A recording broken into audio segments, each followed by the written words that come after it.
कुछ समय पहले की बात है, हमारे देश के पुराने उपराष्ट्रपति हामिद अंसारी जी का एक इंटरव्यू बहुत ज़्यादा वायरल हुआ था जी न्यूज़ के एंकर के साथ, जिसमें उन्होंने लिंचिंग के बारे में बात करी थी और ये कहा था कि भाई इस देश में हिंदू खतरे में, इस देश में मुसलमान खतरे में है, शांतिदूत खतरे में है।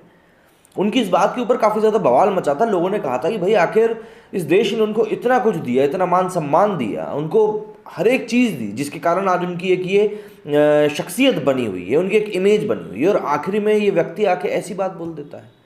हालांकि उस समय मुझे लगा कि इस बात को कहना गलत होगा। कोई इंसान अपने आप में क्या चीज़ सोच रहा है, क्या नहीं सोच रहा है, उसका पर्सनल मैटर होता है, तो उसके बारे में बात करने से ज़्यादा कोई सेंस नहीं है, इसलिए मैंने उस बारे में कुछ बोला भी नहीं था। लेकिन जो घटना अब हुई है, उस घटना ने एक बार फिर से इस चीज़ के पन्ने दोबारा से पलट दिए हैं, और हामिद अंसारी जी भी शायद आज बैठ के सोच रहे होंगे कि मैंने क्यों उस दिन अपने उस इंटरव्यू में या अपनी किताब में ये कह दिया था कि भाई ये जो होती है ये मज़हब के नाम पे लिंचिंग होती है, बल्कि बिना मज़हब देखे नहीं होती। क्योंकि अब जो घटना सामने आई है उसमें तो एक हिंदू की लिंचिंग हुई है। अब इस बारे में वो क्या कहते हैं या क्या उनकी राय है, इस बारे में वो ही जाने, और मुझे ऐसा लगता है कि वो इस बारे में सामने आके कहेंगे भी नहीं। क्या घटना हुई है, क्या कुछ हुआ है, क्या घटनाक्रम है, क्या पुलिस ने कहा है, क्या परिवार कह रहा है, क्या समाज कह रहा है, ये सभी चीज़ें आप लोगों तक अब पहुंच चुकी हैं। लेकिन सबसे बेकार चीज़ जो लगती है वो आता है, वो जो चीज़ होती है वो होता है इन चीज़ों को लेकर सामने आने वाला रिएक्शन। क्योंकि वो जो रिएक्शन होता है ना, वो रिएक्शन आपको दिखाता है कि आखिर लोगों ने जो मुखौटे पहन के रखे हैं, उस मुखौटों के पीछे की सच्चाई क्या है, वो लोग क्या सोचते हैं उन चीज़ों को लेकर। और उनके जो रिएक्शन सामने आते हैं वो वाकई में इस बात को हमें बताते भी हैं कि क्यों हमें भी सतर्क रहना चाहिए। एक खबर तो ये भी आ रही है कि जिस शख्स ने रिंकू की निर्मम हत्या करी है, उसी शख्स को रिंकू ने खून भी दिया था उसकी वाइफ के किसी इलाज के लिए। तो आप किसी के लिए कितना ही कर लीजिए, अगर किसी सामने वाले के मन में आपके लिए द्वेष की भावना पैदा हो गई तो फिर वो कुछ नहीं सोचेगा, कुछ नहीं देखेगा। तो ये चीज़ कहना कि ये सभी सभ्यताएं एक सी हैं, तो ऐसा बिल्कुल भी नहीं है। सबकी सोच अपनी सभ्यता के हिसाब से अलग अलग होती है।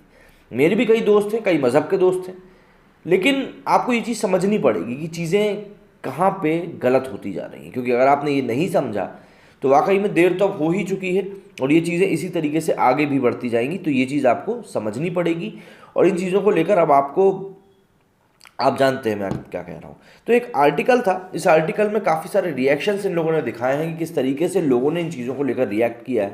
तो इस आर्टिकल के ही माध्यम से मैं आपको ये चीज़ शेयर करूँगा, जिससे कि वही बात है ना, ये डेमोक्रेसी है भैया, यहाँ कुछ भी हो सकता है। दिल्ली के मंगोलीपुर में बजरंग दल के कार्यकर्ता रिंकू शर्मा की निर्मम हत्या से पूरा देश सकते में है। दूसरी ओर करीब 100 कलाकार और लेखकों ने मुनव्वर फारूकी के समर्थन में झंडा उठाया है। इनमें धुर वामपंथी विरोध प्रोपेगेंडा को हवा देने वाली अरुंधति रॉय, सौरभ भास्कर, कल्की कोचलिन जैसे नाम शामिल हैं। इनकी मांग है कि मुनव्वर के खिलाफ लगाए गए सारे आरोप निरस्त किए जाए। भले ही वो हिंदू भावनाओं को ठेस पहुंचा रहा हो, भले ही वो कुछ भी कर रहा हो, लेकिन उसकी इन सारी हरकतों को माफ़ कर दिया जाए। ठीक है। मुनव्वर फारूकी कौन था? एक कथित कॉमेडियन जो हिंदू घृणा से भरा था, जो कॉमेडी के नाम पर हिंदू और उनके देवी देवताओं का मजाक उड़ाता था। ऐसे व्यक्ति का समर्थन करते हुए स्वयंभू और विवादित लेखकों एवं कलाकारों ने एक बयान में कहा है कि एक कलाकार और व्यक्ति के तौर पर हम चिंतित हैं कि दुनिया का सबसे बड़ा लोकतंत्र होने का दावा करने वाले देश में आप एक स्टैंड अप आर्टिस्ट ऐसे अपराध के लिए महीने भर से ज़्यादा जेल में रहा और उस पर गंभीर आपराधिक आरोप लगाए गए जो उसने किया ही नहीं। अब देखिए, किया ही नहीं वाली बात जो यहाँ पे हो रही है ना, वो बोलना, इस आर्टिकल को पहली चीज़ देखिए, इस आर्टिकल को मैं यहाँ पे शेयर सिर्फ इसलिए कर रहा हूँ क्योंकि यहाँ पे आपको एक थिंकिंग देखने के लिए मिलेगी, जो एक बिल्टअप होता है वो देखने के लिए मिलेगा। आप इनकी कॉमेडी देखेंगे तो आप समझ जाएंगे कि ये किन चीज़ों के बारे में बात कर रहे हैं और किस तरीके से बात कर रहे हैं, किस लहजे से बात कर रहे हैं। खुद के धर्म के बारे में कभी कुछ नहीं बोलते, तो फिर ऐसी घटनाएं जो दिल्ली में होती है ये सामने आती है इसीलिए। और ये कलाकार रिंकू शर्मा के केस में कुछ नहीं बोलेंगे क्योंकि यहाँ पे इनकी हिपोक्रेसी सामने आ जाएगी ना, इसलिए लोग कुछ भी नहीं बोलेंगे। आप देख लीजिएगा। एक बयान पर राजा मोहन गांधी, मल्लिका साराभाई, पूजा भट्ट, सोनाली बोस, आनंद पटवर्धन के भी हस्ताक्षर हैं। खुद को कॉमेडियन बताने वाले कुछ लोगों ने, जिसमें कुणाल कामरा, संजय राजौरा, अनुभव पाल, प्रशस्ति सिंह, अरविंद ऐसे, उरुज डिंगानकर और अनिर्बन दास गुप्ता शामिल हैं, ने भी इन सभी पर हस्ताक्षर किया है। कुछ लेखक, अमिताभ कुमार, तान्या, इन सभी ने इस पर साइन भी किया है। और ब्राज़ील की महिला एक्टिविस्ट सोनिया कोरिया, जो हिंदू की भावनाओं को आहत करने की आरोपित हैं, भी मुनव्वर के समर्थन में कूद गई हैं। ठीक है। गौरतलब है कि एडविन मंथनी, प्रखर व्यास, प्रियम व्यास और नलिन यादव के साथ के मुनव्वर ने इंदौर में एक शो के दौरान हिंदू देवताओं का मजाक उड़ाने के आरोप में गिरफ्तार कर लिया गया था। इनके खिलाफ हिंदू रक्षक संगठन के मुखिया एकलव्य सिंह गौर ने शिकायत दर्ज कराई थी। मुनव्वर को न्यायिक हिरासत में 13 जनवरी तक जेल भेजा गया था, जो बाद में बढ़ाकर 27 जनवरी तक कर दी गई थी। सुप्रीम कोर्ट के अंतरिम जमानत मिलने के बाद उसे 6 फरवरी 2021 की रात इंदौर सेंट्रल जेल से रिहा किया गया। एक शो में माता सीता पर अभद्र टिप्पणी करते हुए मुनव्वर ने कहा था कि मेरा पिया घर आया ओ Ram ji don't give a fuck. यहाँ पे तो डॉट लगा दिया, मैं आपको पूरा बता रहा हूँ। अबाउट पिया, ये सुनकर राम जी कहते हैं खुद 14 साल से घर नहीं आया, अगर सीता ने सुन लिया वो तो शक करेगी। सीता को तो माधुरी पे पहले ही शक था, वो गाना ऐसा ऐसा करके उन्होंने पूरा बताया था।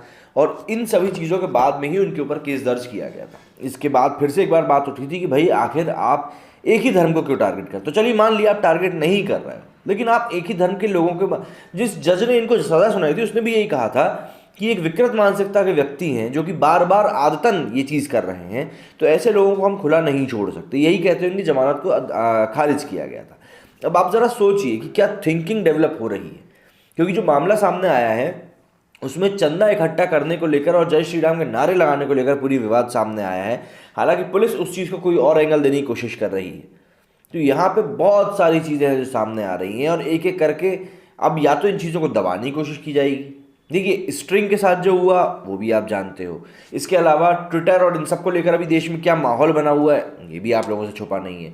मतलब सरकार खुले तौर पे कह रही कि आप हमारी डेमोक्रेसी को रन करने की कोशिश मत करिए। आप खुद सोचिए कि इतनी सारी चीज़ें आखिर क्यों हो रही हैं और एक साथ ही क्यों हो रही हैं। क्या ये चुनावी माहौल को एक अलग दिशा देने की कोशिश है? क्या ये चुनावी माहौल को बिगाड़ने की कोशिश है, या जो सरकार सत्ता में बैठी हुई है उसको हिलाने की कोशिश है? क्योंकि आप माने या ना माने, ये जो चीज़ हुई है दिल्ली में, इस दिल्ली में हुई घटना को ये लोग कम्युनल एंगल देने की कोशिश जो कर रहे हैं वो नहीं सॉरी कम्युनल एंगल हटाने की जो कोशिश कर रहे हैं वो सिर्फ इसलिए कर रहे हैं जिससे कि उनका रास्ता साफ हो सके जो वहाँ पे बैठे हुए हैं। कम्युनल एंगल है यहाँ पे, ऐसा नहीं कम्युनल एंगल नहीं है। कम्युनल एंगल नहीं होता तो इतनी नृशंस हत्या तो नहीं होती, वो भी उस शख्स की जिसने उसी की बीवी को पहले खून दिया हो इलाज के लिए। कई सारी चीज़ें हैं जो इस चीज़ में निकल के सामने आई हैं और ये अब वाकई में बहुत ज़्यादा बढ़ने वाली चीज़ है। हामिद अंसारी जी की फिर से मैं बात करूँगा कि उन्होंने जो बात कही थी कि इस देश में मुसलमान खतरे में है, मुझे ऐसा कहीं से कहीं तक नहीं लगता कि कोई एक जात यहाँ पे खतरे में है, बल्कि यहाँ पे अगर आपकी सोच घटिया है, अगर आप ऊपर उठ के नहीं सोच सकते, अगर आप दूसरे के धर्म की इज्जत नहीं कर सकते, तो मुझे ऐसा लगता है कि हर कोई यहाँ खतरे में है। क्योंकि आपको एक इंसान होने के नाते दूसरों की भी इज्जत करनी पड़ेगी, तभी आप मिलकर आगे बढ़ पाएंगे। नहीं तो हम देख रहे हैं सऊदी अरब के आसपास वाले जो देश हैं, ईरान वीरान, इन सब में, सीरिया, इन सब में क्या चल रहा है। वहाँ तो कोई हिंदू नहीं है जिनसे इन मुसलमानों को खतरा हो सकता है। वहाँ तो सब यही लोग हैं ना, आपस में ही लड़ रहे हैं। तो ऐसा नहीं है कि इनके लिए कोई अलग से व्यक्ति वहाँ गया था, ये लोग आपस में ही कर रहे हैं, कहीं खुश नहीं रहते हैं। इसी तरह की चीज़ें चलती रहती हैं। तो इसीलिए इन चीज़ों की तरफ ध्यान देना होगा, लोगों को समझना होगा, आवाज़ उठानी शुरू करनी पड़ेगी।